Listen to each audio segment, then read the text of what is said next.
অন্ধ্রপ্রদেশ সরকারের প্রধান উপদেষ্টা ডক্টর মোহাম্মদ ইউনূসের সঙ্গে বৈঠকে দ্বিপক্ষীয় সম্পর্ক নতুন উচ্চতায় নিয়ে যেতে ঐকমত্য হয়েছেন মালয়েশিয়ার প্রধানমন্ত্রী আনোয়ার ইব্রাহিম।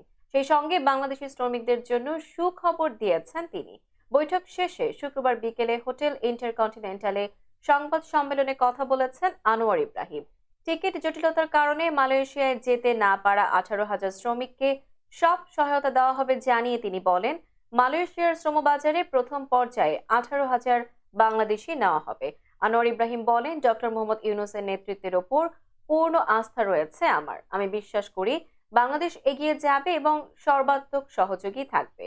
সংবাদ সম্মেলনে প্রধান উপদেষ্টা ডক্টর মোহাম্মদ ইউনূস বলেছেন, মালয়েশিয়ার সঙ্গে দ্বিপক্ষীয় সম্পর্ক নতুন উচ্চতায় নিয়ে যেতে চাই। বৈঠকে রাজনৈতিক, মানবিক, বাণিজ্যিক দিক দিয়ে আলোচনা হয়েছে। মালয়েশিয়ার সঙ্গে জনশক্তি রপ্তানির বিষয়ে কথা বলেছি। আনোয়ার ইব্রাহিমের সঙ্গে তার মন্ত্রিপরিষদের সদস্য, মন্ত্রী, সংসদ সদস্য এবং ঊর্ধ্বতন সরকারি কর্মকর্তাদের সমন্বয়ে 58 সদস্যের একটি প্রতিনিধি দল রয়েছে।